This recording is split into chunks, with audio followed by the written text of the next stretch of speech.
Hey guys, real quick before we hop into today's episode, we wanted to give you guys a quick friendly heads up and fill you guys in on the plans for House of the Dragon, which is coming up right around the corner. I'm sure a lot of you guys have been, wondering what's going to go on with that because it is very apparent that we are going to cover that as well. So we are going to be changing up the format a little bit on this podcast now. We fully understand that there are several of you who are maybe watching for the first time. And this look, if you've waited this long to watch Game of Thrones, you can be a little bit late to watching House of the Dragon. So we are going to be going down to one episode a week of Game of Thrones, and one episode of House of the Dragon. And we are going to be changing our format slightly for House of the Dragon. Scott, why don't you tell them what we're doing? Yeah, so just so we can get these guys or these episodes out for you guys in like a timely manner, after the episode comes out, you want to, think about it, discuss it, get some reactions on it. We're going to be doing much more of like an informal take on it. This is our first time watching these episodes as well, so we don't want to like kind of taint our viewing experience, if you will, by like having to break down every little thing. Taint? I did say taint. Having to break down every little thing and write notes and do a recap and all that stuff. So maybe eventually down the line we will do, more tailored episodes like we're doing for Game of Thrones for House of the Dragon. But for now, we're going to be doing much shorter, quicker hitting, like raw reaction. We're going to basically watch the episode and then immediately just come in and record and do a shorter, quicker, hey, this is what we thought. I think something too that like has been kind of important for us, and honestly, like just from more of like a candid, just having a relationship and a dialogue with obviously between Scott and I, but also with you guys, is what you guys are going to hear is the way that Scott and I would call each other on the phone and talk about one of these episodes if we were not doing this podcast. Right. This is just going to be the real, like, we want a chance to experience this show as a viewer first, and we want to be able to share with you guys that dialogue of what that feels like from our perspective. So that's kind of the intention behind this. Oftentimes in Game of Thrones right now, we recall like, oh, the first time I ever watched this, it made me feel like this. Well, you guys are going to get to see that real time. So that's the intention behind this. So you're kind of going to get a little peek behind the curtain here on the way that we're processing these things real time with the new show, as hopefully monumental as what House of the Dragon is supposed to be. So that's the intention. We appreciate you guys for sticking with us, and if you are a new watcher of Game of Thrones and you are following along with our series, we apologize that this does not necessarily cater to the way that you guys are watching the show right now. Please feel free to watch ahead and get on board with House of the Dragon. We don't want you to feel left out, but we felt like this was the best way to, help everybody and also give Scott and I a good, viewing experience for the first time. So thanks for sticking with us, and we will catch you guys when that happens. Should be fun. Looking forward to it. Hell yeah. Back to the show.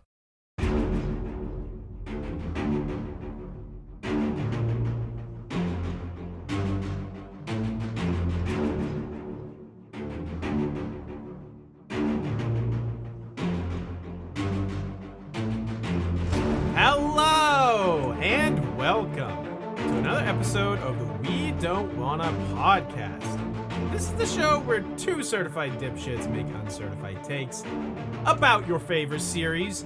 We are your hosts. I am Scott, and joining me as always, he's been real busy arguing the philosophical differences between a wink and a blink. It's Zachary and Zachary! Two honestly the same things, just philosophically different. Just philosophically different. A blink, a wink is on purpose, right? Is that the whole gist of your argument? If you're a common, then sure. Okay, yeah, I'm definitely a common. You know, sometimes you talk fancy just to confuse. Oh yeah. Sometimes when you talk, I just don't listen. Sometimes you talk dirty to me. Anyway, this is Game of Thrones episode 28, Second Sons. Zachy boy, how are you doing today?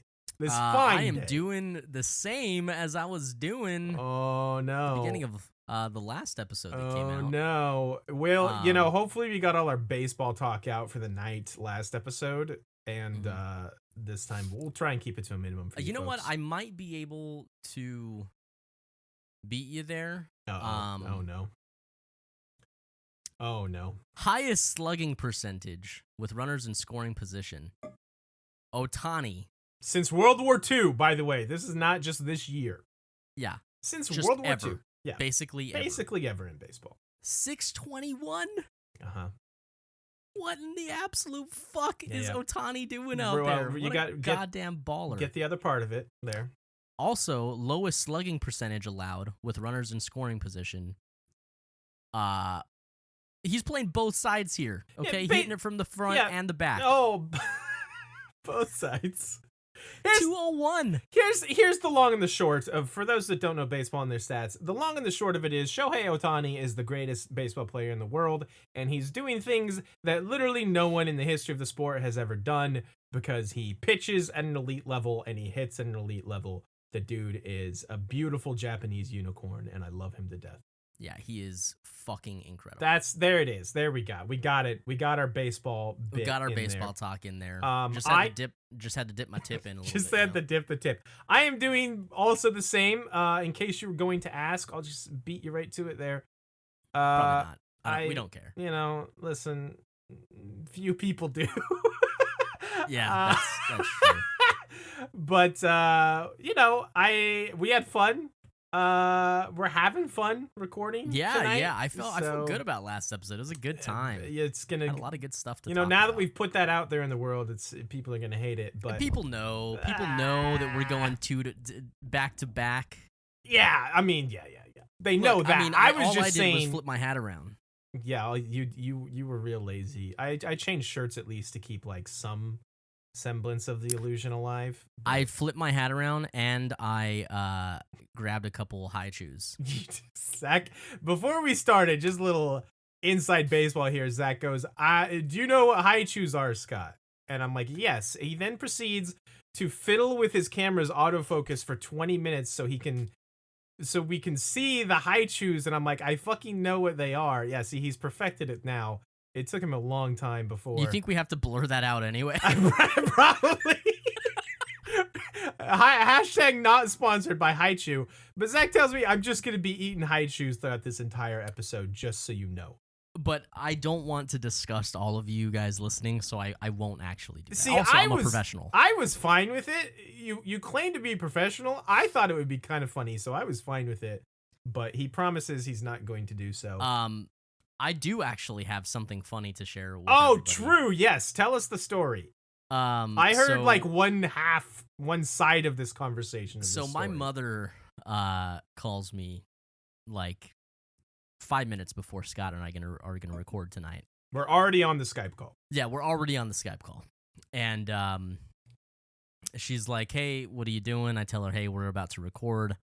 And she's like, okay, well, I just wanted to chit chat and kind of catch up. We haven't talked. I was like, all right, you know, like we can talk later. Hashtag bad son. Yeah, hashtag bad son. Hashtag second sons. True. And I was like, well, hey, I mean, is like everything okay? Like, are you good? And she's like, yeah, but I got attacked by a swarm of wasps.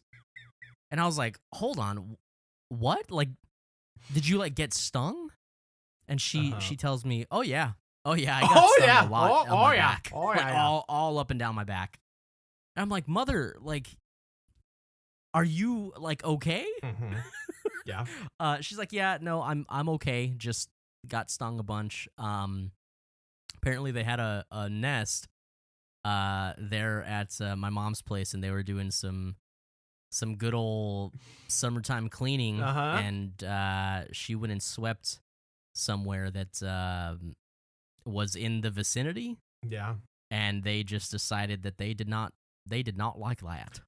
They don't like that very much. Yeah. That sucks big time for your mom. I have some might think it's an irrational, maybe it's irrational. I have a huge fear of wasps and hornets and yellow jackets. Not really bees, because I understand bees and what they're doing. Also, they like, you have to like super provoke them for them to sting you, because they die if they sting you.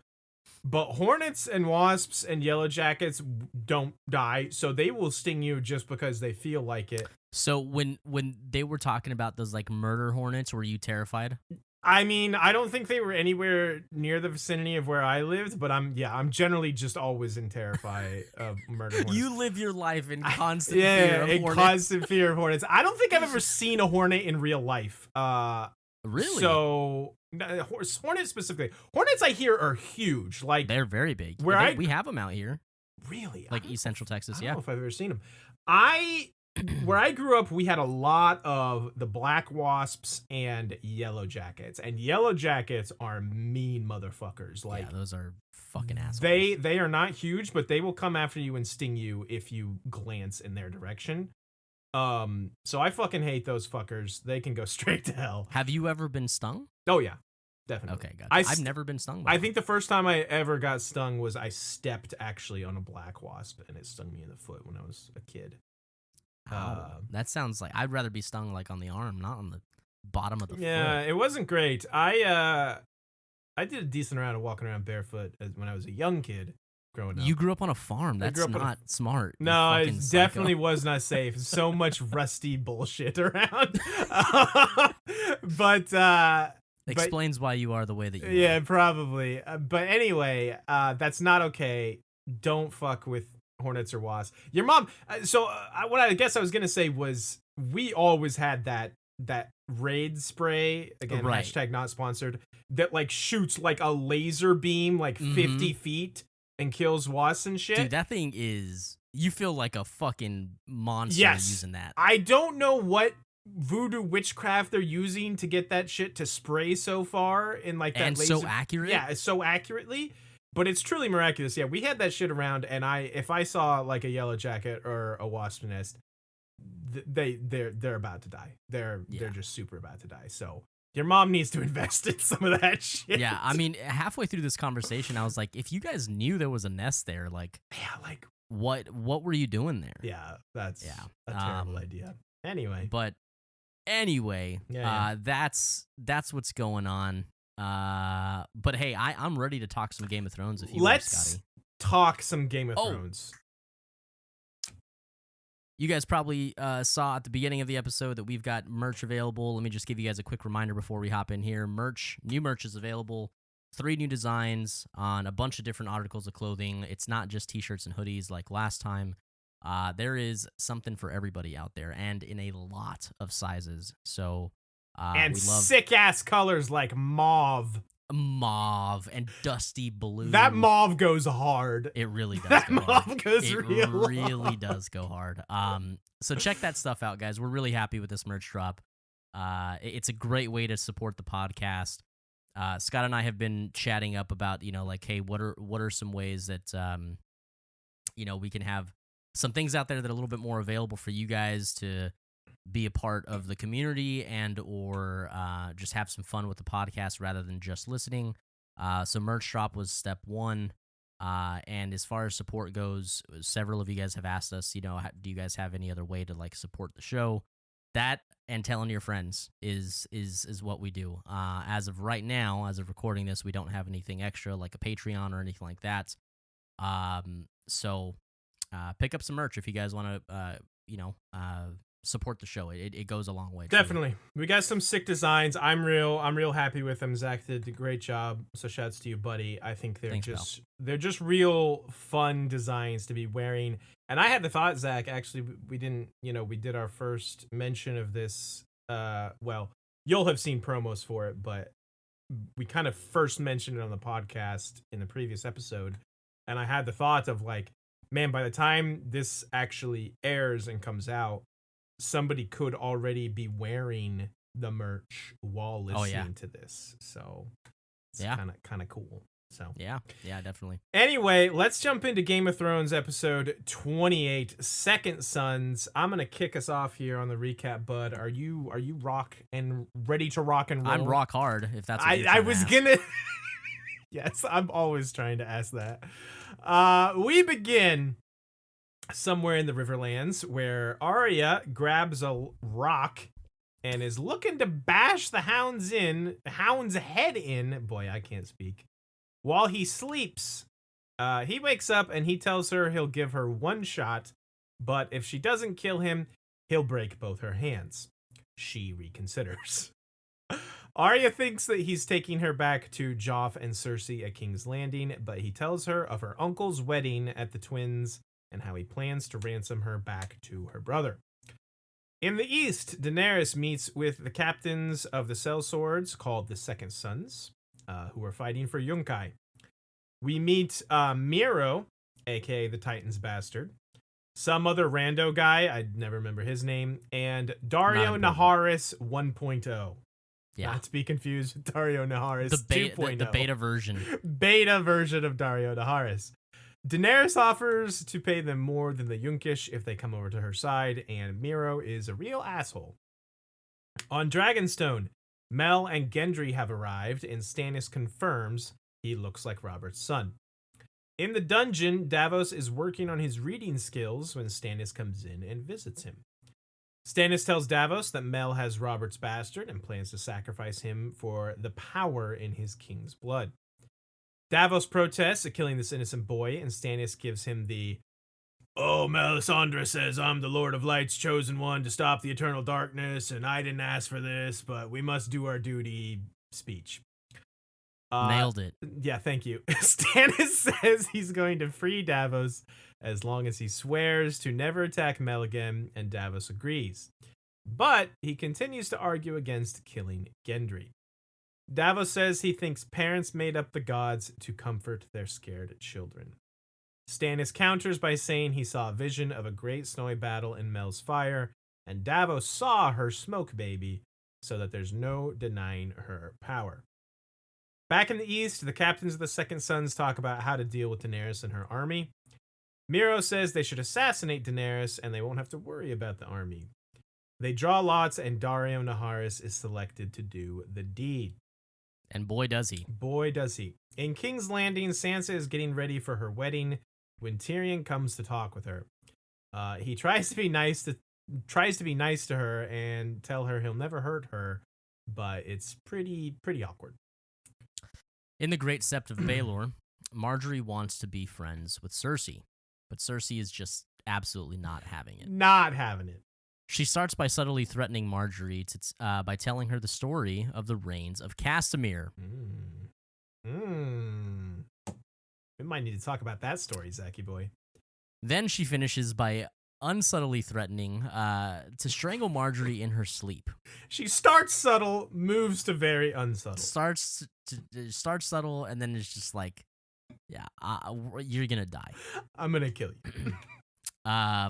Sansa and Tyrion get married in a very embarrassing and awkward ceremony for poor Tyrion. Joff is an absolute bag of shit. Just the worst. Terrible fucking person. Yeah. Back on Dragonstone, Mel has a chat and a little hanky-panky with Gendry. She then gets real kinky and busts out the ropes and leeches. Straight up into that. Yeah. She obviously is a regular customer of 4sexytimes.org and rubberrocket.org. Hashtag sponsored. Yeah. Gendry is super not stoked about leeches on him and his little wee-wee. I don't know. I think Gendry's got more than a little wee-wee. Yeah, probably. You know, it's just he was into it until she started going down south. You know what I mean? He just doesn't. He doesn't play with the BDSM stuff. Yeah, I think he was fine with that part. It's just the leech on his wee wee was a little far. Yeah. But Mel says that this is Davos's doing. He wanted a demonstration of the power in King's blood. Stannis and Davos come in, and Stannis says the names of the usurpers: Robb Stark, Balon Greyjoy, and Joffrey Baratheon as he throws the leeches onto the fire. At Tyrion and Sansa's wedding feast, Tyrion is getting, fucking sauced. Just Sauced. sauced. While Lady Elena plays, quote, I'm my own grandpa with Loris and Marjorie. Do you know that song? No. You don't know that song? Okay, No. never mind. That's my own joke then. Oh. Tywin is concerned that Tyrion won't be able to perform his husbandly duties and get a child in Sansa. No one is having a good time at this wedding except for that little shit Joff, who threatens Sansa and then wants to start the bedding ceremony. Tyrion is not having it and threatens to cut off Joffrey's manhood and feed it to the goats. Joff is real pissed, but Tywin diffuses the situation and Tyrion drunkenly takes Sansa to their room. Sansa begins to undress, but Tyrion eventually stops her and says that he will not share her bed until she wants him to. What a guy. What a guy. Back at Yunkai, Dario successfully sneaks into Daenerys' tent at night where Missandei is babysitting. Babysitting. You do Definitely have to babysit Daenerys. Although she is babysitting Daenerys. While Missandei is busy insulting the way Dany speaks Dothraki. Dario funny. gives her the heads of Miro and the other rando captain guy and swears the second son's his life and his sword to her. Somewhere beyond the wall, Sam and Gilly are camped for the night when a White Walker comes out for them and the baby. In desperation, Sam stabs it with the dragon glass dagger, and it screams and shouts and shatters. Screams and shouts. It's doing a dance. Scream and shout. That's the end of that episode. Yeah, it is. I know who's gonna be number one on the fucking power ranking today. I think there's some definitely some high choices here. By the way, just to go back for a second, go look up "I'm My Own Grandpa" on YouTube or whatever. It's just a very funny kind of like old. You want me to do that right now? No, you don't have to do it right now. I'm just saying for those who I probably am the only person in existence that gets that reference. It's an old kind of country folk song, very old, about this kind of situation that Olenna is saying here, where like I'm Loris My Own Grandpa by Ray Stevens. Yeah, that's one I've seen before. Okay, I'm not gonna watch it. You're not gonna watch it right now. Anyway, I like this episode. Yeah, I think this episode's good. I think this is a good episode. Better. I'm probably gonna rate it a little higher than last episode. We get a lot of really good Tyrion stuff. Yeah. Everything that's going around with him is great. We get the start of the greatest buddy duo traveling story of all time. Truly, man. With Arya it's so good. and the Hound. And it's just despite the fact that there's quite a bit of Daenerys in this episode, I like this episode quite a bit. So, where do you want to start, pal? Let's just do this the way we did it last episode. Sure. I feel like it flowed. It did hit pretty well. Fuck Joffrey, fuck the queen. And also the quote, quit trying to bash my head in and we might just make it in time for the wedding. Dude, the Hound is just the one-liner machine. He truly is. He's resorting to his old standbys of fuck the king, which is great, and now he's adding fuck Cersei to it as well. We have known Arya as one of the most like badass, like legitimately badass characters in the show to this point. Like, she's not like some incredible fighter yet, but she is pretty damn fearless and badass. Yes.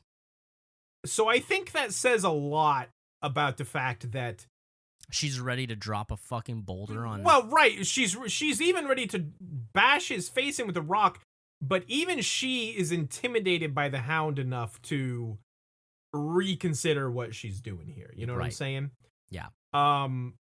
But then he's just like, yeah, if you stop trying to bash my head in, I'm gonna get you there and get you to your parents.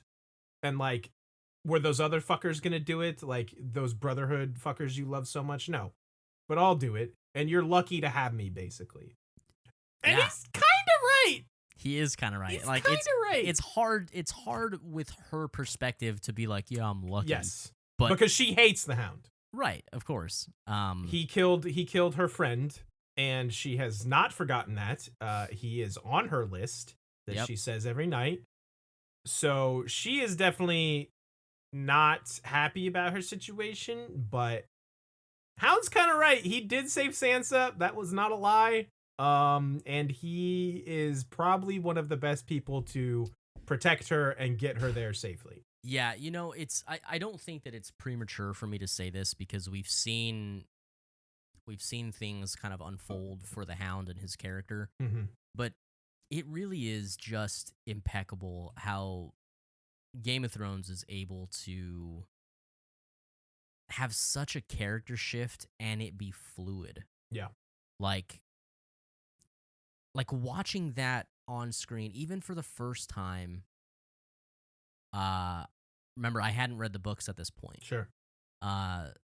So watching that on screen for the first time, I never once felt like it's weird that this guy's like being nice. Right. Right. It works. Being nice, by the way. Right, of course. Right, for sure. Right. Like he's not just being a murderous piece of shit. Right. No. And like he says to Arya, you never met my brother. He is not his brother. Right, he's not. And it does that with several characters, and I think it does it maybe the best. Yeah. With the Hound and Jaime. We've teased this obviously several times and just flat out said it. We adore the Hound. And Rory McCann's performance is basically perfect. Unbelievable. And this duo, the combination of these two and the quote unquote adventures they go on is some of my favorite stuff in the entire series.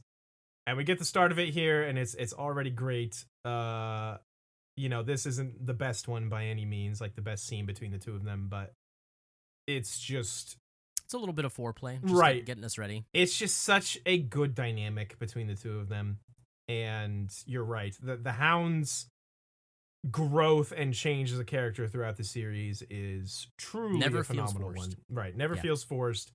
And he's definitely one of my favorite characters in the entire series, like for sure. So I'm excited for this. Definitely. Why don't we hit the Dragonstone stuff next, before we go east? Okay. This Mel, looking hot. I mean, obviously, Carice Van Houten, very attractive lady. Is that her name? Yes. What is it? Carice Van Houten. I think I'm probably butchering the pronunciation, but gotcha. Okay. Anyway, Carice. I did not. I never. Yeah, she's.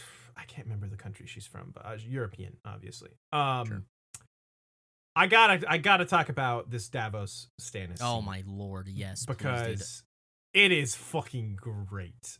Just seeing him practicing his reading is so good, and then his conversation with Stannis is even better. I gotta say, we know, everyone knows we love Davos. Obviously, we've talked about that, but this is probably one of the, I feel like, most human and real scenes we get out of Stannis maybe ever.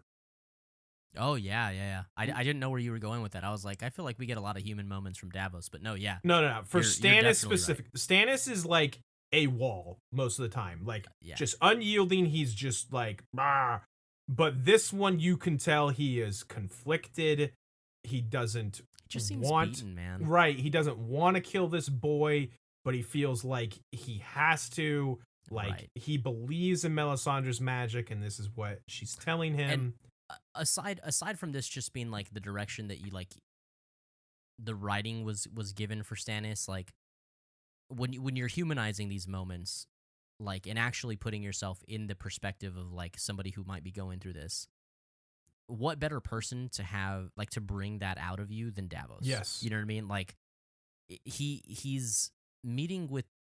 Also, hold on, this is maybe getting ahead, but the insight that Davos, the human insight that Davos has, to call it out and say, what are you actually doing here? Right. Like you're here. You could have freed me yesterday. Yeah. Could have freed me tomorrow, but you're here now talking to me about this because you know that this is not right. I love that you called that out because I was thinking It's so good, man. same exact thing, because Davos is, you're right, he is a very good judge of character, I feel like, and just a reader of people. And he knows and understands, and he, like you said, like, you could have came to me yesterday, you could have came to me today.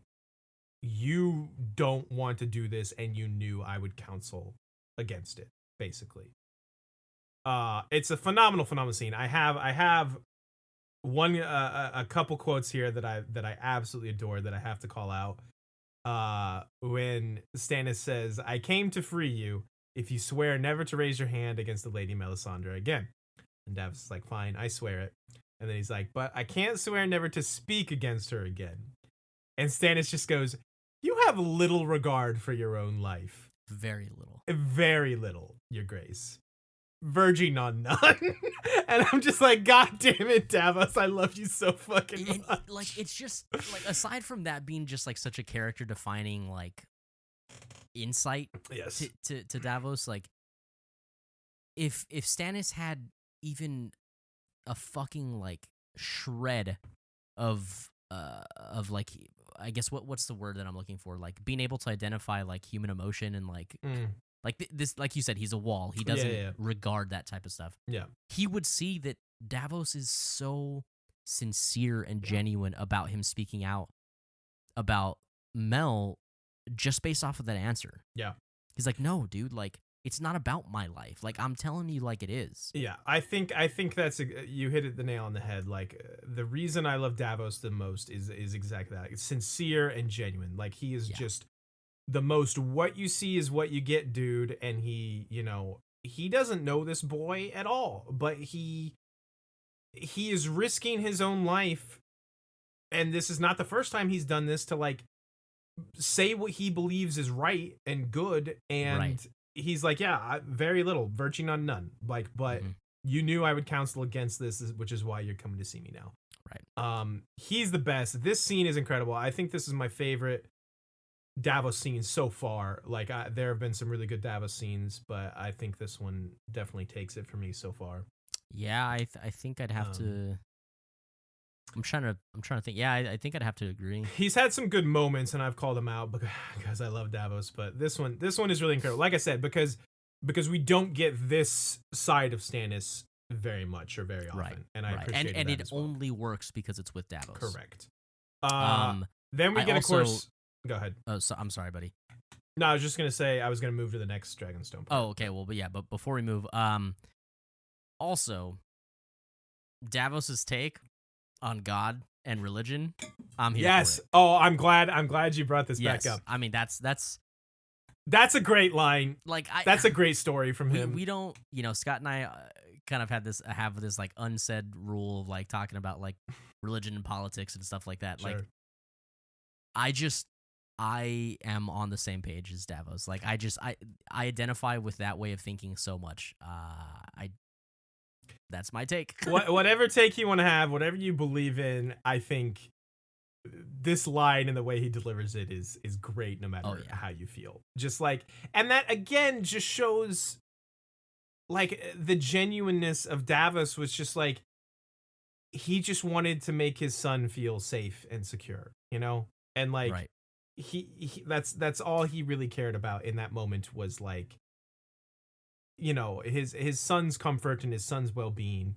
And he's just like, yeah, I think we made up the gods so our children could sleep soundly through the night. And it's just like, oh, I love Davos. Let's talk about the other Dragonstone scene. Mel looking real fine, and she's into some freaky shit. Like, this is a win-win. It's not okay, dude. I'm just fucking bricked up watching trying to take notes. Trying to take notes. Dude, not even. Let's see, hold on. I want to rate Gendry's form versus Stannis' form. They're both with Melisandre, so this should be an even comparison here. How do you rate Gendry's form? I mean, okay, if Stannis' form was a 2 out of 10, Gendry's easy, like, very generous, like a 5. Okay. She's doing most of the work. She is doing most of the work. Yeah. She's doing all the work, to be honest. But like, there's still a little motion there, and he's like actually doing, like he's like touching her. Mm-hmm. You know, he's not just a fucking washboard. Like, and he didn't ruin their board game in the process. Also, so, right, exactly. So, yeah, Mel into some freaky shit. Definitely here for it. I'm here for whatever she wants to do to me, even if it is a leech on the wee wee. You just fucking dude. My note was, all right. Let's talk about this. You're tied up. A woman like Melisandre looking down at you, and she brings out the leeches. What do you do? I would be like, this is weird, but cool. As long as we get round 2 after, we're gonna get to keep going. We're getting more after this, though, right? You're just trying to get the blood. Like, okay, all right, let's go. I love how Mel says, and you have so much blood. It's just Dude. like, She hell should have yeah, done the girl. old boing. Oh my god. This scene goes to something very serious though. Right. Yes. Because we have the burning of the leeches, which is, you know, this is her trying to prove her magic. Stannis says these names of these usurpers. I don't think he's wishing them, you know, happiness and long life by doing this. Probably not. So we shall see where this leads to. Because Mel is very, you know, very, what's the word I'm looking for? Like, she believes very much in the power of King's blood. So she's trying to prove to Davos and Stannis. She believes very much in the power of King's dick. Dick. Dick. Definitely. Was there anything else on Dragonstone we needed to hit, bud? I think. You know what? You wanted me to critique the form. I got a note for you. Oh, I thought you did, but okay. How in the fuck are you gonna be walking backwards to a bed with a woman like Melisandre right in front of you, naked, by the way? She's fully naked. Yeah, fully nude. Yeah. And you're wearing these leather pants, Mm-hmm. and you go and lay down before taking your pants off? That's a bitch to, like, get those off while you're, like, no shot, dude. He's still got his boots on, too. Yeah, dude, like come on, what are you doing? The sheets aren't going to wash themselves, you dick. Like, you're getting those muddy boots yeah, exactly. all over you're the dirty sheets. as hell. Yeah. Nah, come on.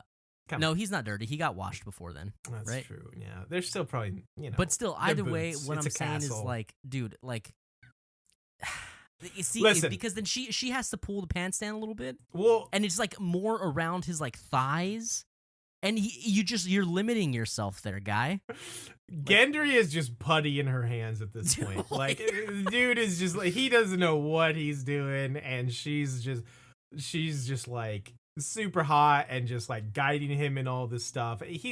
I can't critique him too badly there because she is in charge. She is in charge in this scene, so. Thank you, ma'am. May I have another? Exactly. Let's talk about the East. Okay. So Daenerys meets with the captains. The 3 captains. Well, one's a lieutenant. Sorry. Gotta get it right. Yeah. Gotta get it right. The 3 captains of the Second Sons. Mm-hmm. And man, have you ever seen a more Chad-looking motherfucker? Dude, like this guy is like licking his lips, like. This is Chad is too nice for him. He's a Bryce. He's a bro. He is a like a frat bro. Oh yeah, 100%. Like if it wasn't for the long hair, he has short hair. Pretty sure he has long hair, dude. No, he's got like a buzz cut, my dude. You're talking about Miro or Dario? No. I'm talking about. Oh, I'm sorry. We're talking about 2 different people. I'm talking about Dario. You're talking about, you didn't say Dario 1.0, so I didn't know who Okay. you were talking about. I'm talking about 1.0. Oh, Dario, yeah, he's a Chad. He's a bit of a Chad. Yeah, he's a bit of a Chad. Yeah. Bit of a he's the trial version.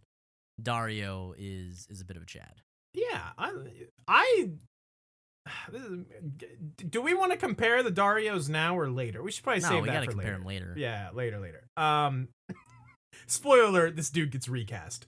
Yeah, homie lasts like 2 episodes. Yeah, it's not very long. And they're like, "Yo, you look like way too much of a douchebag, so we're gonna go ahead and hire somebody else." No one is gonna believe that Danny has the hots for you.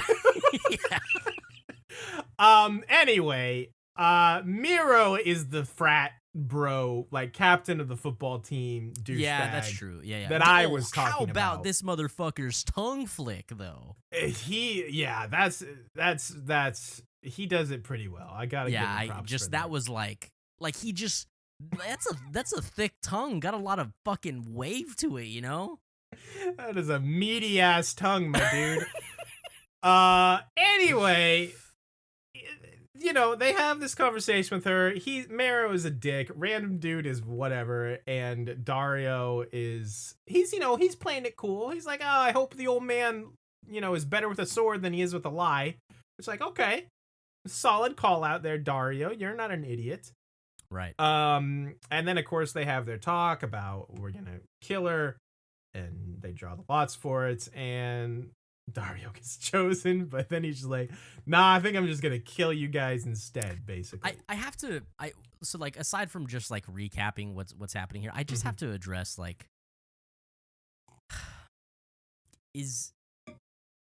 I can't remember, man. Is Dario's in the books, right? Oh yeah. Is he like this? Yeah, this basically exactly happens, yeah. God, it's just so like corny to me. He's like I fight for love. Oh, not like he's pretty like he probably says something similar to that, but the whole like the whore who doesn't pay whores conversation they have, I don't remember that at all. That seems that part seems very corny. To me, it would be way more like, look, I was just captivated by her beauty. I'm in love with her, and I want to fight for her. Yeah. But like his whole like MO of like I don't fight to like prove anything. I just fight for love.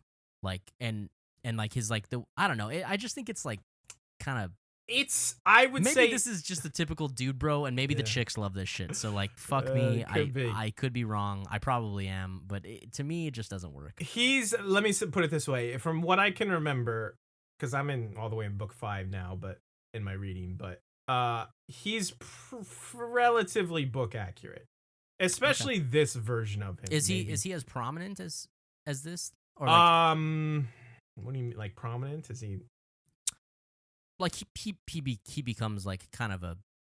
Obviously, we're getting ahead of ourselves, but I am curious. Like he's not around as much. Daenerys sends him off to like do things a bunch in the books. Okay. So gotcha. He's not around as much. But gotcha. Anyway, okay.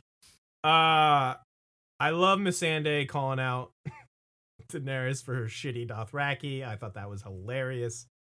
And then Dany's still looking good. Missandei's still looking good. They're both looking good. Dario comes in, throws down the heads, thinks he's a real cool dude, and swears her his sword. And right. That's the East. That's the East. Anything else you want to talk about with the East?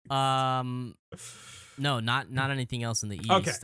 I think we should talk about King's Landing. We should talk about King's Landing. This is the best stuff. Well, except maybe the Davos scene. This is the meat of the episode for me. Oh yeah. So let's kind of take this in a couple chunks here. Mm-hmm. Let's talk about like the Tyrion Sansa kind of at the beginning. So he goes to meet with her, I think more to like calm her nerves, but I think it's also for him. Definitely. Before the wedding, like he hasn't really had chance to like speak with her one-on-one. For sure. And Tyrion just wants to clear the air. Like, look, man, I didn't ask for this. Right. Which is funny because somebody who's so masterful with words lacks a lot of tact here on the way that he approaches this conversation. Yeah, it's true. I noticed it even when he was talking to, he's just Shay. Shay, and also like Braun in the last episode. Like when it comes to this situation, he's just like, he's at a loss for words a lot of times. He's just so uncomfortable by it. I think what it is that Tyrion really shines when he's given the freedom to like to shine, right? Like right now he is forced into a position and he's not given the freedom or the authority to like do his own thing. And call the shots and be in control. Definitely. And so now he regresses to like trying to make light of it, but like not very tactfully. Right. Well, a lot of it is just he's very honestly conflicted too, because you know he is attracted to Sansa as much as he doesn't want to admit it. But he does still view her as a child, and also there's the Shay aspect of it. There's the fact that he was married at one time and his father grew into that. So him being extremely conflicted about this is, I think, what, normally when he's, on his like baller streaks, as like we love to talk about, he has a goal. He knows what he's doing. Like you said, he's in control, but he's not in control here. And his emotions are also very conflicted. So yeah, he is struggling with his words more than he usually does. Truly. Yeah. It's pretty rough. He goes in and tells Sansa, I didn't ask for this, which is like, hey, like I get that. Like he needs to establish that, but it's like, look, I didn't ask to be married to you. Like, Yeah. And she's like, okay. Like that makes two of us. Yeah. And I love how she's like, I don't think you know how I feel. Yeah, he does the typical. What's like so many. I mean, and I'm guilty. I think everybody's guilty of this. When you try and relate with somebody, and you try and tell them like, "Hey, I know how you feel." Sometimes it's like a very insensitive and like diminishing thing to like to say that, right? 'Cause it almost like makes their feelings a little invalid. And it never fails to happen with men talking to women. Yeah, like it's like, no, you don't actually know though. You can try and know. Yeah. But thankfully he takes a step back and he's like, no, you know what, you're right. I don't know. Yikes, it's just painful. But obviously, like from our perspective, we know the intent and it makes us feel for him, and we're like, God dang, dude, like he's trying so hard, but he's just, like I said, he's just lacking a little bit of tact, I think. And he does, as awkward as this is, and him struggling for the words, he does make it a point to tell her, like, I will never hurt you. I want you to know I'll never hurt you. And like, listen, this situation is not good for either of them, especially Sansa, but he is doing his best. Like poor Tyrion, he tries to be such I feel like a good person and a good guy, but boy does he get the short end of the stick sometimes, and he's trying to do right by Sansa here, but at the same time he doesn't really know how or what he can even do. And he manages to crack a little smile from her. Yeah, true. At the end, this is a day for drinking wine. Do you drink wine? And she's like, only when I have to. And he's like, well, you might have to tonight. Yeah, today you have to, for sure. The feast scene is amazing, by the way. Kind of went through it quickly in the recap, but there's so many good little moments, like Olenna doing her whole thing with Loras and Marjorie about like, one thing is indisputable: your brother will become your father-in-law. That much is indisputable. Yeah, that much is indisputable. Then Loras trying to talk to Cersei. Oh my god, dude! I forgot about this, bro. So funny, dude. Oh man, nobody cares what your father once said. and just walks away. The dude It's had just so no fucked shot. up. No shot. To be honest, man, I completely forgot how uncomfortable this entire wedding is. Oh, it's bad. Like it's just not something that like lives in my brain until I'm watching. I'm like, oh man, that's right. This is bad. Literally no one is having a good time except for Joffy Boy, that sack of shit. Especially like it to me, this shit just like irks me so much, and it's supposed to. So Right. good on them. But like Joff walking her down the aisle, just that smug fucking cunt, man. Yeah. He is. Oh boy, Just the it's worst. so bad. Yeah, there's no cure. There's no cure. For being a cunt. No cure for being a cunt. Tyrion, man, like I gotta give Peter Dinklage so much credit. He does a great job of drunk acting. Like, oh yeah, I have never done that myself, but I have heard it is a difficult thing to do, and I would believe it by some scenes I've watched by like where people are acting drunk, and it's like you don't seem drunk at all. Right. But this I think Peter Dinklage does a very good job of acting drunk. When Tywin comes up and is like, talking to him, I gotta point out again, no one just like angrily seethes the way that Charles Dance does.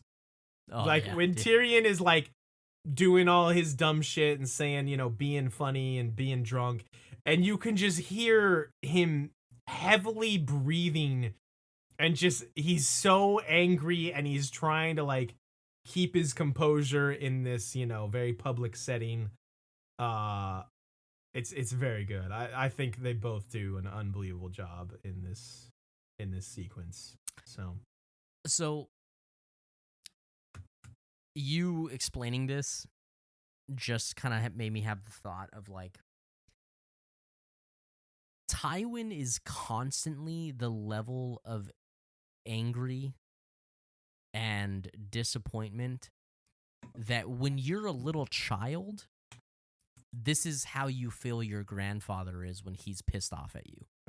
Like, because you blow it up in your head. You like, it's like terrifying. I don't know. My Like, grandpa was so nice to me. Well, I mean, my grandpa was also nice to me, but when I pissed him off, it was like the scariest shit. Okay, fair enough. And sure. so, like, when I was a kid, it's that level of like, oh my god. But he's just like that, like on a constant basis. Sure. Like, yeah, that's my take. I know that was real deep. That was yeah. Good job, buddy.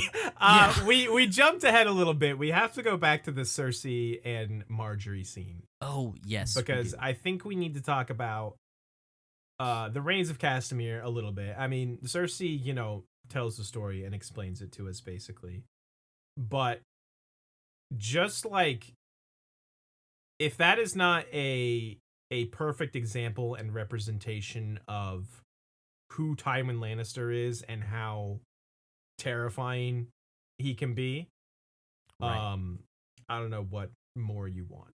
Well, and I think what's cool too here, and like I want to share a little bit of backstory with our audience who's maybe newer to the series, sure, or maybe just more of a casual fan. Cersei does a great job of explaining it there. Mm-hmm. That is it, kind of in a nutshell what happened. But Tywin inherited the house from his father Tytos Lannister. Correct. Who was kind of made fun of by the rest of the realm. He was soft. Yeah, he was very soft. He was a little flaccid boy. Yeah. And Tywin was very young when he basically had to take over House Lannister. Very young. And so when, like, so the Lannisters still held power because they held wealth, mm-hmm. but nobody respected Tytos Lannister. Correct. He would loan out his gold, and people just wouldn't pay it back. Yeah. And he was basically a laughingstock. Like, people laughed at him behind his back, in front of his back. Uh, and yeah, he was kind of a laughing stock of the realm. But you're right. They still had some power because they were so wealthy. Um, and so when Tywin inherits this house, he this is like the Rains kind of showing them up was kind of his first opportunity to make a statement. Right. Big As statement. Yeah, as the new Warden of the West, Lord of the Westerlands, whatever the fuck. So I mean, talk about overkill. He was like, I need to establish that, like, you're not gonna fuck with House Lannister, which you can tell that he is this character because of the way that he talks about family and legacy. And I think it's depicted incredibly well throughout the show. But it's cool to hear the backstory. So the Rains, who were bannermen of the Lannisters, but also extremely wealthy, also very wealthy, decided to rebel, and his answer to that rebellion was simply to send a song boy. No, I'm sorry. Hold on. I'm thinking. I'm jumping ahead. You're jumping ahead. Yeah. They wiped them out. He raised his army and just decimated them. He killed decimated them. All of them. It didn't matter. Every single one. It didn't matter if they were a baby. It didn't matter if they were a girl, a woman. He killed every single Rain that existed. Yeah. I believe he pulled down their castle. Yep. I think he salted their fields too, so they couldn't grow crops. Like, it was full on, like, scorched earth devastation. A complete massacre. Yes. And it made a statement. Yes. And there was a song written about it called "The Rains of Castamere," which will obviously become very important very soon, if you are following along. But in a nutshell, anytime that somebody looked at Tywin the wrong way, was getting a little big for their britches, maybe. He would send a song boy instead of a declaration of war, instead of an order. He would send a song boy to them simply to sing the song, "The Rains of Castamere," as just kind of like a, hey, do you want this to be like your fate as well? Yeah. And if that ain't some shit, man, if that is not menacing and a way to establish yourself as somebody to not be fucked with, I don't know what else is. That is just insane. It's the most. It's like the biggest, like, just subtle flex, like, ever. Just like, it's in a very just kind of, here's just the song boy to sing you a nice song, but it seems like an innocent act on the surface, but it is behind it is just the pure menace of the juggernaut that is Tywin Lannister. Yeah, I mean, it's essentially, hey, if you keep it up, you're next. Yeah, like, this is gonna happen to you. Yes, it's very, very good. This scene between Cersei and Marjorie, I don't know if you noticed like I did, but especially at the very beginning, like, she kind of stops doing it as they're walking on the steps. But when Marjorie first, like, puts her hand through Cersei's and is like, we should be sisters, Cersei is trying, like, so hard. She is leaning so far away from Marjorie. Like, she does not want to fuck with that at all. Boy, Cersei is you can tell Cersei is her father's daughter for sure. Oh yeah. In this scene. And it's good stuff. Call me sister again, and I'll have you strangled in your sleep. Like I said, she goes from subtle to unsubtle like a freaking Ferrari. Just 0 to 60, man. Just instantly. So all right, let's move forward here. So the wedding, super uncomfortable. Yeah. Joff drunk is acting an asshole. great. Joff is an absolute dude. Joff threatens to unconsensually do things to her, and that's just not okay. No. Good for Tyrion, by the way. Yes, good for Tyrion for standing up for his wife, drunk as he is. So I have a, correct me if I'm wrong, but I feel like Tyrion was acting out more drunk I mean, Tyrion is very drunk. I'm not disputing that. Maybe, but I think more so to like kind of like diffuse the situation, right? Maybe after he realized what was happening. Yeah, definitely. Right. Yes. I had big shout out to this sequence here. I wrote this section down verbatim because, man, he is so funny. Go for it. Tyrion goes, "It is my wedding night. My tiny drunk cock and I have a job to do. Come, wife. I vomited on a girl once in the middle of the act. Not proud of it. But I think honesty is important between a man and a wife. Don't you agree? Come, I'll tell you about it to put you in the mood." Just phenomenal stuff from Tyrion. Yeah, he's definitely diffusing there. I definitely. believe. Yes, definitely. At this point, for sure, because he is just like playing it up a little, extremely drunk. Hey, let's just get Sansa out of here. Me and Sansa out of here. Right. So Joff can't do anything. You know? Right. So. Right. And then we have their scene in the bedroom, which is just equally impressive and good. It's so it's another one of those scenes with like hardly any sound to it, and it really it's one of those times where like the silence is like very loud, you know. It's so uncomfortable and just so absolutely shitty for Sansa. I mean, shitty for Tyrion for being forced into this as well, but like especially for a 14-year-old girl. Yeah. To now be married to Tyrion. A 14-year-old girl with an extremely long neck. With an extremely long neck, dude. Fucking Brachiosaurus over here. Brachiosansa over here. Brachiosansa. And so it's just like there is just this tension that's there that Tyrion, surprisingly, despite his drunken state, does the right thing. He does the right thing, but like I think he manages it as well as he could. Yeah. As tactfully as possible. Right. And also just like leaving her with the whole like, look, I will not share your bed until you want me to. She says, "What if I never want you to?" And I can't remember what his response is, but he just basically lays down. No, that's when that's the banger of the line where he raises his cup and does the Night's Watch thing and just says, "And now my watch begins." Right. Yes. It's a good scene. Yes. Good on you, Tyrion. Rough spot for Sansa, but again, like to Marjorie's point, I believe last episode, like far from the worst Lannister. Some would argue the best Lannister. For if you're gonna be married to a Lannister, probably the best one that you could have got as far as like a genuinely good person. So maybe Tommen. Maybe Tommen. The situation could be much worse. Is all I'm saying. Sansa. Right. But it is a great sequence.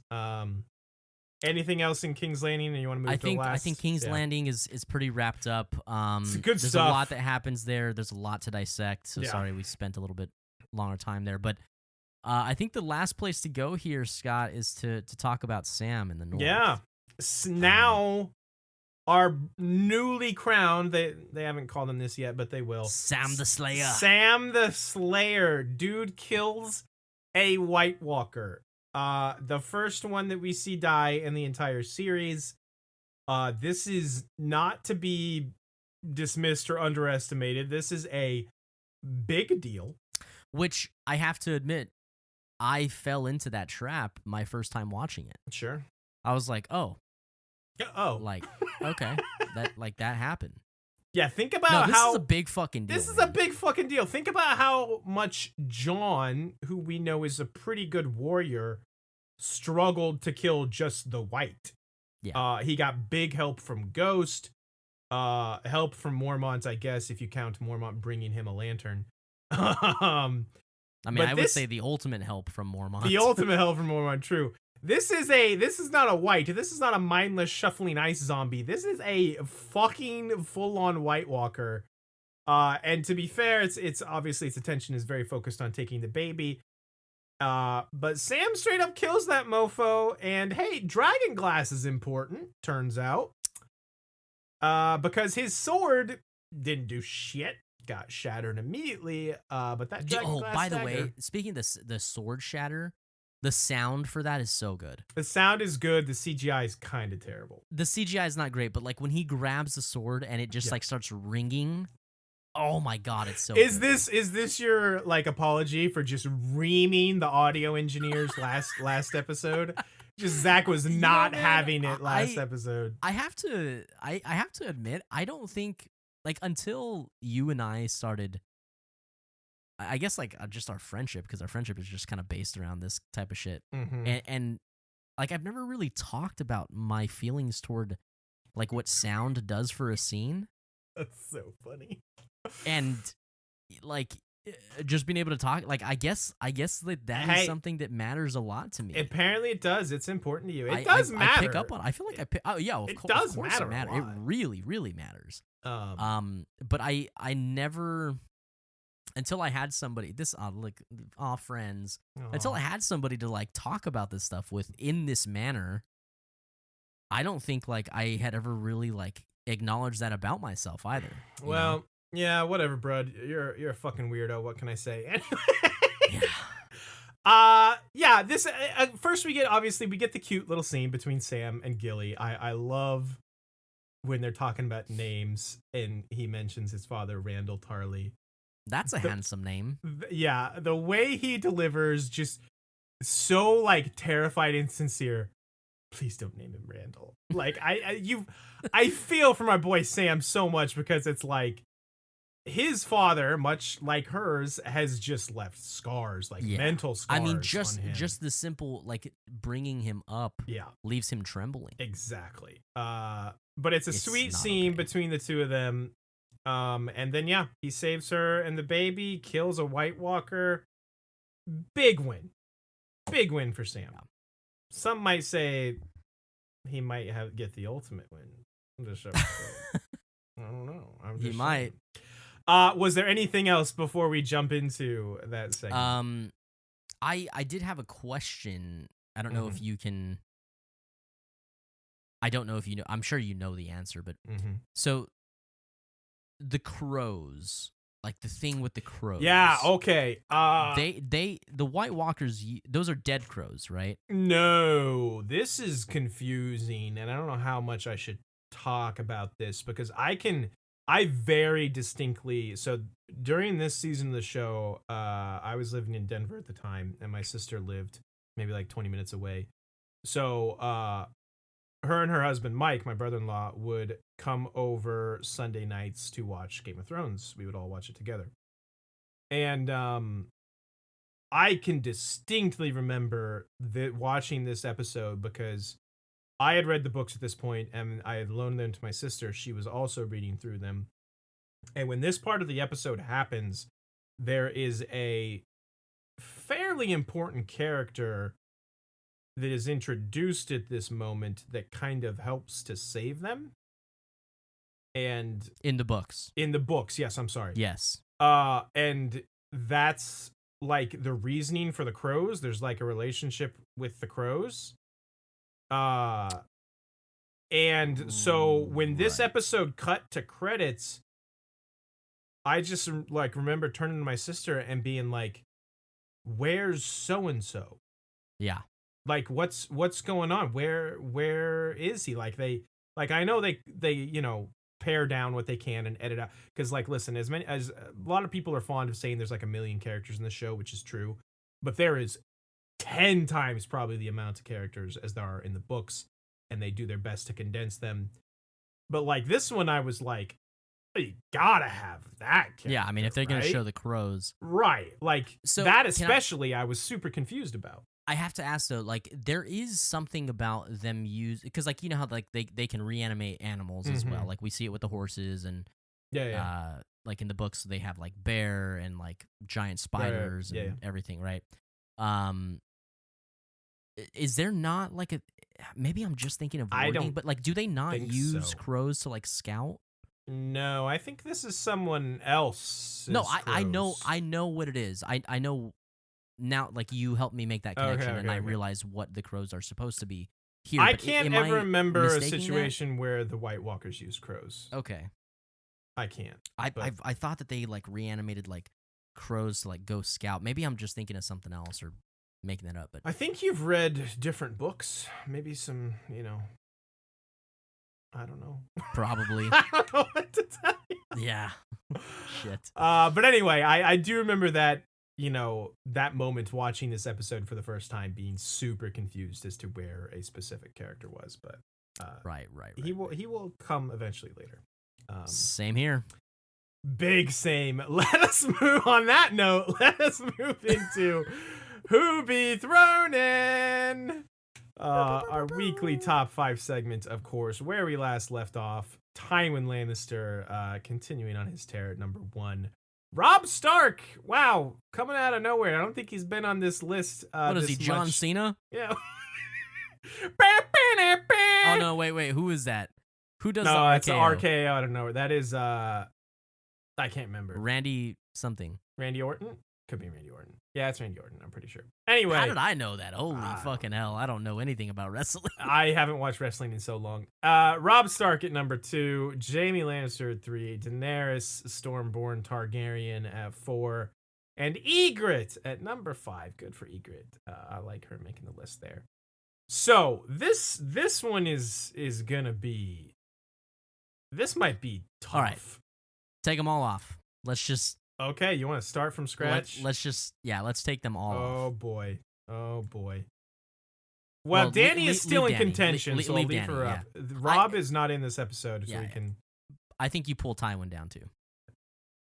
As much as it pains me, I think so. He is still good in this episode, so I think he's got a case, but we'll pull him down. Okay. I need you to add Sam. We got to add Sam. We alluded to it. Sam has to fucking make the list. Davos has to make the list in my mind. Does Gendry have a case? Because he got it in. He did get it in. I was gonna say more Mel or even Stan. Stannis has like some genuinely good moments this episode. I don't think Stannis has a case, man. All right, fine. It's like, gonna be even tough. A little bit. Like, what I about think Mel? his good moment is only because of Davos' good moment. Like, what about Mel? She looks real fucking she good. does look real fucking hot. She's burning those leeches. She's getting her king's blood. She's getting her king's other stuff. Do we? Oh, so hold on. Let's keep throwing names up there. Here's a big one. The Hound. Yeah, I was also thinking maybe no, probably not Arya, but not Arya. The Hound. Of those two, it would be the Hound that makes the list. Cersei has some really good moments. I don't know if she'll make it, but she's got some good moments. Tyrion. Oh, how could we? Tyrion has to make this list, right? Right. Yeah. Tyrion has to make this list. I am out of space. Okay. Sam killed a White Walker. He's number 1, right? Yes. Okay. I hoped we were on the same page on that. Let's get him up there. Where are you, Sam? Can you get me up after this? Not like Melisandre can. Just bring out the leeches and we'll be good. Just bring out the leeches. Are we missing anyone? Hang on, let me run through the list here real quick. I don't think we are. Yeah, I think we're good. Ooh, this is gonna be tough. Yeah, this is gonna be tough. Davos has to make the list for me. Davos Okay. is too good in this episode. He gets released. He's basically reinstated as Hand of the King. So he not only is his just performance and his moments incredible, but he is making like good forward progress and moves as well. I also think that Dany has to.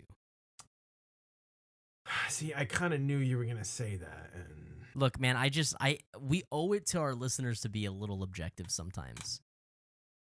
Like, I mean, I lobbied for her in last episode, And this episode, she now has the second sons added to her Okay. army. All right. Hold on. Before we get to that, I think who we need to address is who is actually our number 2, which is Tyrion. Oof. I think like he's in a terrible situation, but if nothing else, on the strength of just Peter Dinklage's performance and just how good Tyrion is, I feel like he's number 2. You disagree? I don't think it's that I disagree. I just think that that's, for one thing alone, for only his performance to be the thing that's throwing him that high up on. I think he has a spot on the list. I mean, to be fair, even though it's not the situation they really want, him or Sansa, this does make him, and his son can kind of rule the North, as Bronn points out. It is a good marriage, for him objectively. That is true. Okay, well let's go ahead and put him there. Okay. Let's keep talking out the rest of these. Okay. So I think these two characters are a lock on the list. Sam, of course, a lock on 1. Yes. Tyrion more than likely a lock on 2. Yeah. I think we've got 4. Like, you make a strong case for Dany, and as much as I don't want to admit it, I think I agree. I think she makes the list, and I think Davos has to make the list, so I really think we're looking for 1 more, honestly. Okay. Which is going to be real. Well, with what's left, I don't, as hot as Mel is, jokes aside, I don't think that she's in contention when it comes to the scenes. I mean, for future, that leech burning is kind of important, though. How much do you want to look ahead? Count looking ahead. Now, we don't really do that. We count this episode. Okay. All right. Yeah. I'm in agreement. Cersei, as good as she is, I think there's too much tough competition. And as amazing as the Hound is, I still don't think that it's enough to usurp Tywin. Ooh, really? I was about to say the opposite. I don't think so, man. Because Tywin has the good scenes and the position. That's true. It's just, he's just too much of a Do we have to have Daenerys? I don't think it would be fair if we didn't, man. I want the Hound to make this list so bad. Dude, the Hound's gonna have plenty. I know, but this is one of them. He's so good. This is the first episode with him and Arya together. This one is not, you yourself said it, it's not even that good. It's just the start of it. No, I said in comparison to their other scenes together. It's still great. They're both just so good. It is still good. Yes, I'm not denying. Fuck Joffrey, that. Fuck the king, fuck Cersei. He's anytime he's on screen, he is in peak Hound form. It would pain me to cut him. But I also... Would it not pain you to cut Tywin? No, that's what I'm saying. I also think Tywin absolutely deserves a spot. That's... Okay, and I agree more with that than the Hound, so I think that's our consensus.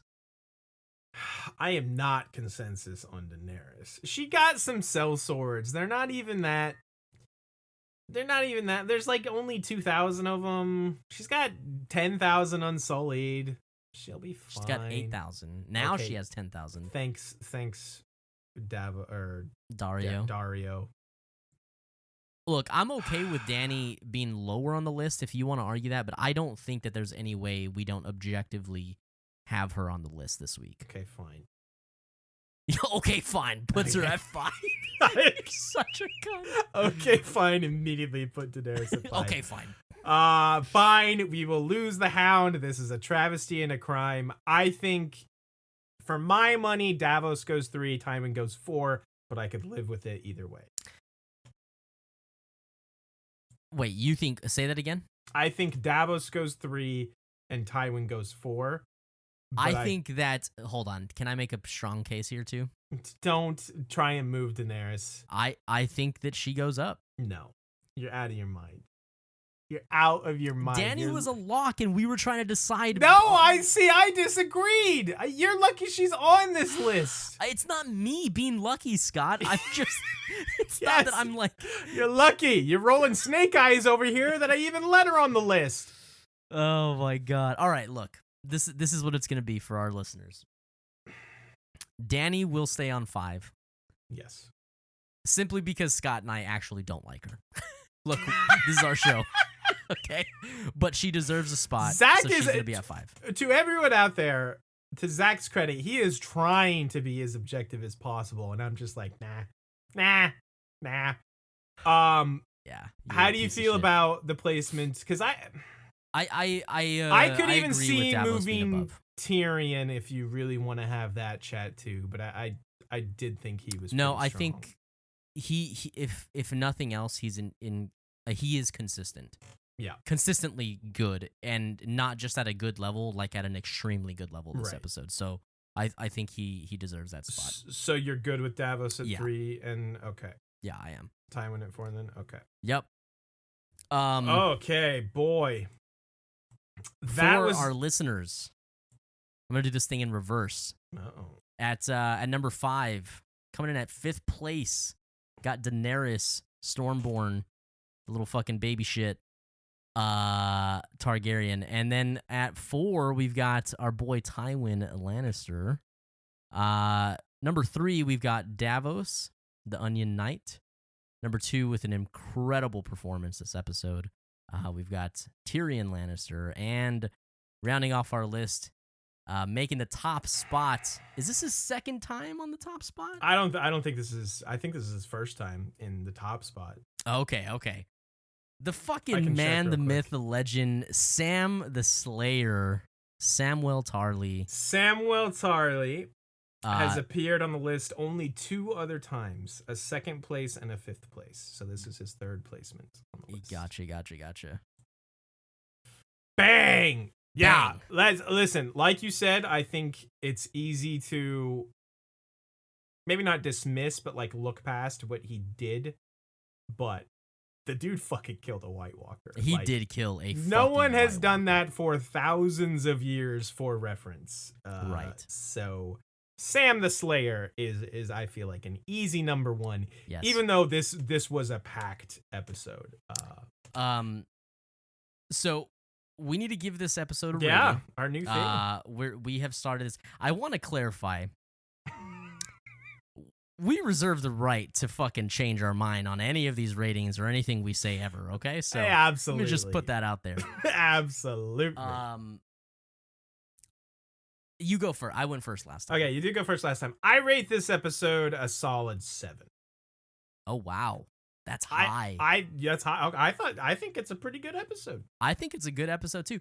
The thing is because we established the whole not quality of episode just as like quality of the media that it is. Right. We're talking about Game versus of Thrones episodes. Game of Thrones episones. Yes, I'm gonna give this. I think I'm gonna give this like a 5.9, maybe a 6. Don't go 5.9, maybe a 6. That's like 5.987. That's what it is. That's guys on dating apps. They're actually 5'9", but they say they're 6 yeah, foot tall. Exactly. That's me on Tinder. Yeah. They're actually 5'9", but say they're 6 foot tall. Okay, I think I like this episode a little bit more than you. But that's fine. You know. Yeah, you're a little harsher grader than I was. Well, it's just again, you got when you're putting this up to other episodes like Hard Home and fucking Well, yeah, some of those that you're gonna be saying are 10s, buddy. Well, I don't know that I'll give. I think there's only maybe one not episode Hard I give Home a for 10. example, but anyway, yeah. I'm gonna go with 6. Keep it nice and round. okay. I'm gonna give it a 6. You said what? 7. I'm going 7. Even 7. Okay. Yeah. Well, hell yeah. I mean, look, it's a banger of an episode. There's no disputing that. A lot goes on, a lot to digest. Tyrion with an impeccable performance consistently from the beginning to the end of the episode. Davos showing Davos up. and Stannis' scene. Like, Oh, I don't yeah. want to undersell. I Right. think that's an incredible scene. Maybe worthy of the list. I don't know. We haven't really done that a lot lately. I don't think we've had many scenes that have been that powerhouse to make the list. That's true. I like that scene a lot, though. I like that scene. mean, hey, if you want to throw it in the bag, throw it in the bag. I'm gonna throw it in the bag because I can, and because it's not the final list. It's just the bag. right. The bag will get whittled down probably. It's just at the some sack. Point. It's you just know? the sack. You know, It's not no the, biggie. It's not the cum yet. Just Gendry's sack. Oh, man. Shoved into those leather pants. This is a reminder to everybody, guys. You guys can follow us on Twitter and Instagram, Facebook, all that good shit at We Don't Wanna Pod. If you haven't already, leave us a review on whatever podcast listening app you are choosing. And if you're new here on YouTube, consider subscribing. Hang out with us. We do 2-a-week episodes on breaking down the Game of Thrones series from start to finish in preparation for the new series, House of the Dragon. So we would appreciate that. Tell your friends, tell your wives, tell your grandmas. And we will see you next time. Holy shit, House of the Dragon is coming up soon, especially by the time people listen to this. Yeah. Shit!